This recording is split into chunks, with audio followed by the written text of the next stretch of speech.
Hello po, magandang hapon. Update po tayo dito sa tatlong Amy Row House na project po namin sa Phase 6. Ayan.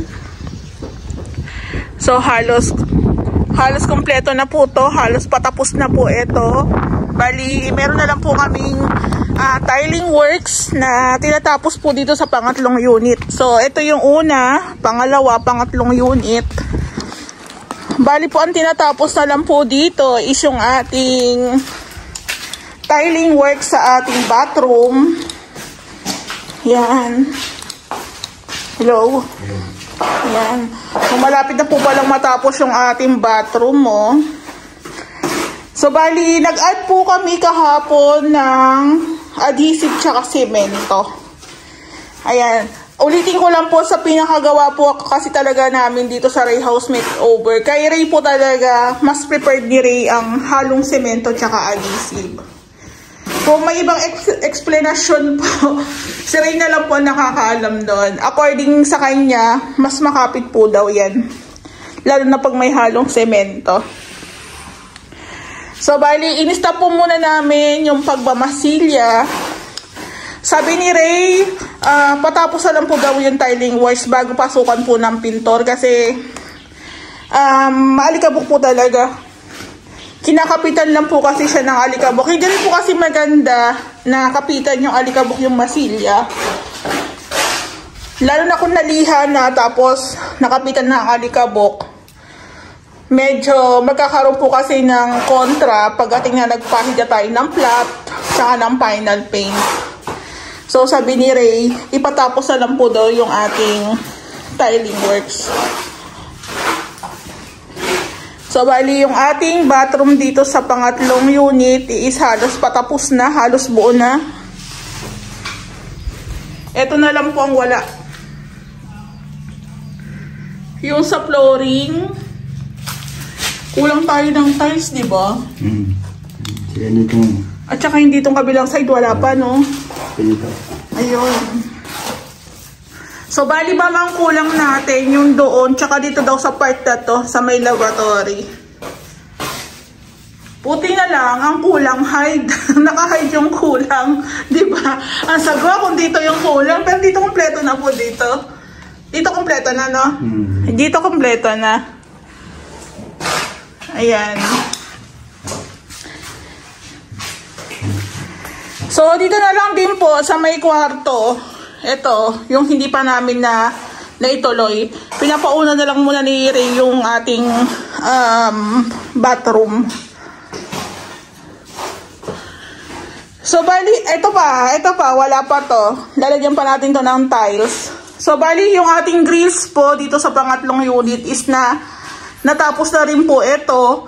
Ang wala na lang yung kisame. Ayan, yung kisame na lang po ang wala. Pero yung ating grills, okay na. So, ayan, yung mga i-installan po ng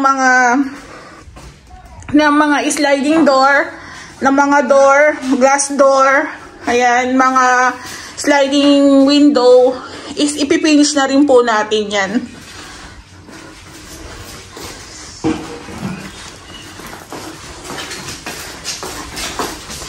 So actually, kinulang po kami ng tiles, wall tiles sa bathroom na 30 by 60.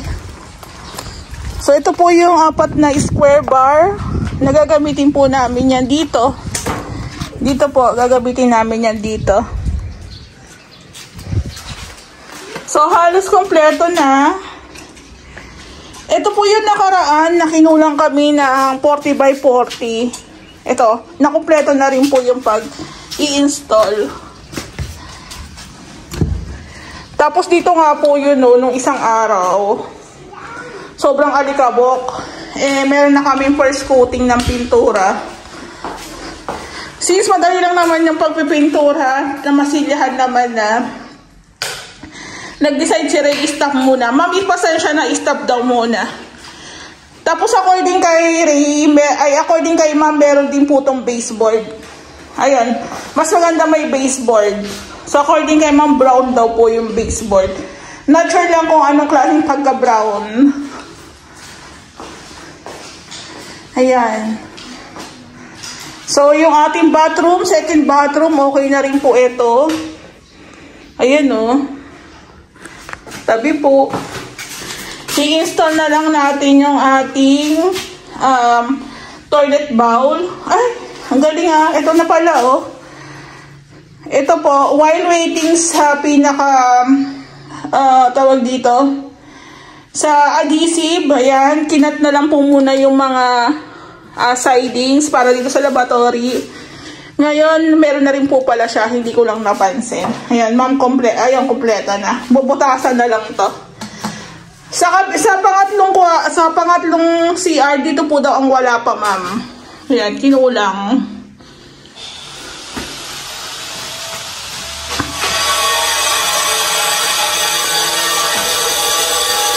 So, dito po, sa pangalawang unit, kompleto na po dito.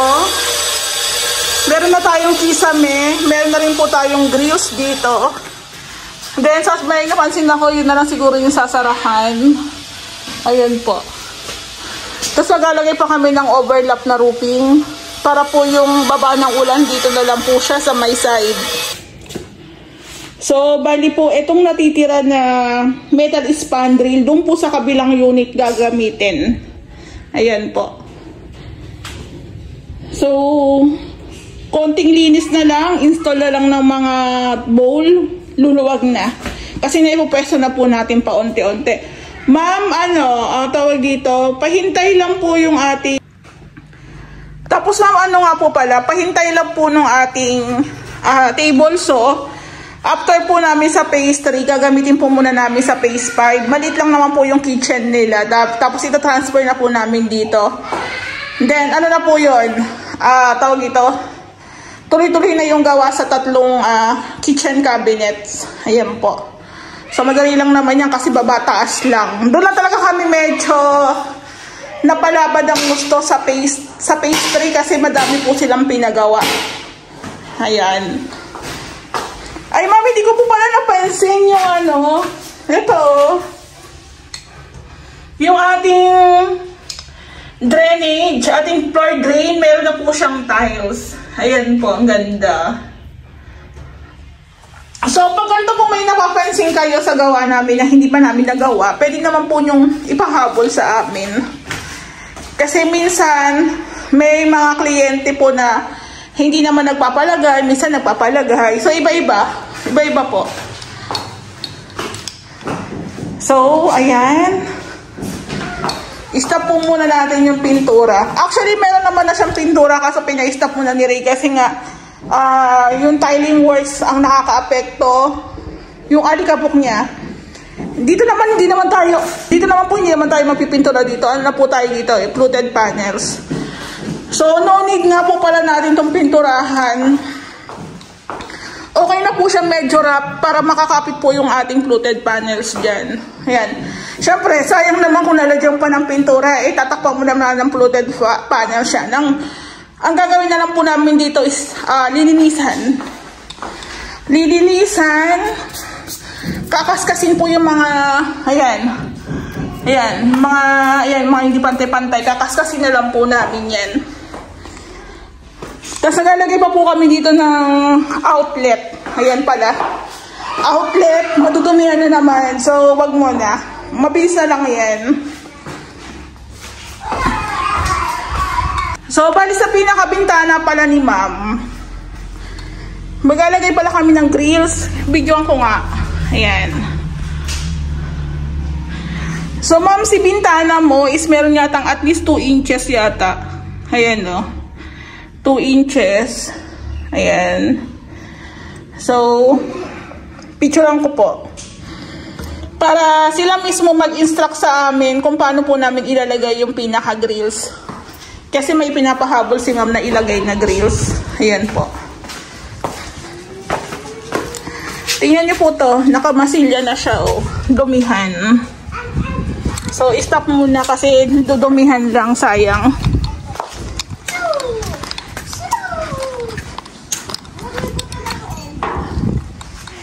Dito po sa isang unit, di ko po alam kung bukas. Ayun, bukas.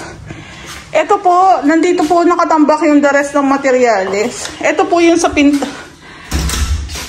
Ito ma'am yung sa lot 9. So meron tayong natirang konti na lang na space.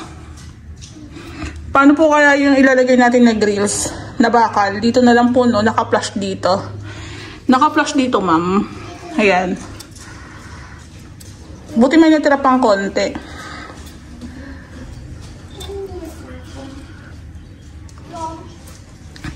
So maglalagay po kami ng grills dito para harang. Para kahit buksan mo yan. Ayan, buksan mo siya. Meron tayong nakalagay dito na bakal.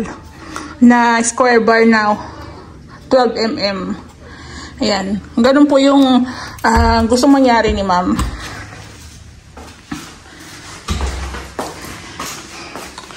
Dito, okay na rin po ma'am ito. Ayan. Tapos okay na rin po dito ma'am. Ayan. Konti-konti na nagiging okay na lahat. Butas na lang ang kailangan. O diba? So, nagsuggest kami kay ma'am yung the rest po ng dalawang unit pag nagpa-install po siya ng mga glasswork. Pag tipong malinis na talaga, pwede rin mapasukatan pero hindi niya po muna pa-install kasi syempre bukod po sa pintura sa pinaka-unit, mayroon din po tayong pintura sa ating cabinets. So, didikit lang po yung dumi. So, at least po sa pinaka-design po ng unit ni ma'am is halos nakita niya na po yung kabuuhan. Ayan o.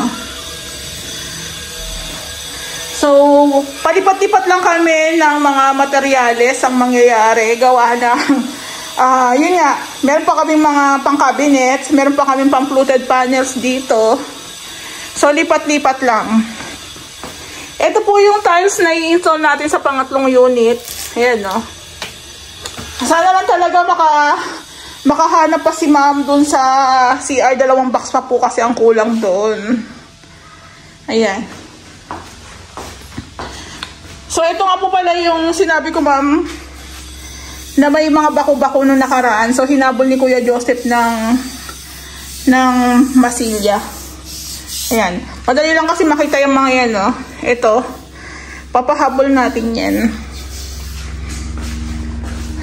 Yung pinakatalab po ng pintura natin na dilaw, pag nadoblehan po yan, tapos natapatan ng ilaw, mas lalo po maganda yan. Promise. Siguro po dito sa pinaka-unit ni ma'am, general cleaning muna siguro ang mangyayari bago po kami mag-final paint. Pwede namin masilyahan, i-flat, pero yung final paint panghuli na talaga para hindi rin po masayang yung pintura. Gawa ng, ang susunod na po namin gagawin dito is pintura tsaka paggawa po ng mga cabinets. Ayan po. Yung gate natin may pintura na to. Ma'am, yung gate natin, napatimplahan ko na po ito. Tapos ito nga po pala yung handle, oh. 60 daw to, ma'am. 60. Tapos, kinuha na nila ni Ray. Mukha lang siyang hindi nakagitna, ma'am. Pero nakagitna po daw siya, sabi ni Ray. 60 po yata yung pinaka-handle. Tapos, yung allowance, ayan. Mukha lang siya, ma'am, sa picture. Siguro sa pagkuha po ng video. Ayan po.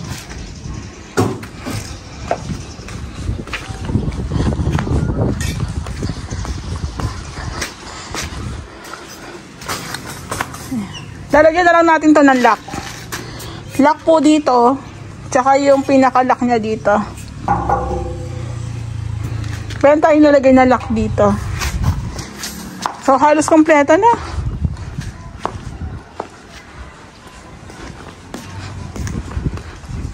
So, bali, buti na nga lang po is nakabili pa si ma'am or may stock pa doon sa tile center.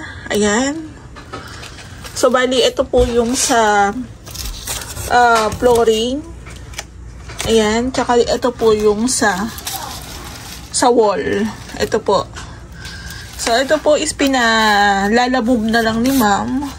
So, sabi ni Ray is 2 box na pang wall, tsaka ito pong pang flooring. So, halos kompleto na rin po tayo sa ating tiles. Tapos, ito nga po pala yung pintura namin sa gate ni ma'am. Black siya, tapos ito yung panglalagay namin pang design. Parang ano siya parang brown gold, parang brown gold po ito. Konti lang po yung kailangan namin, kaya okay na po yung 1 liter. Pinatimpla ko po ito sa Nippon Paint Center sa All Home po. Ayan.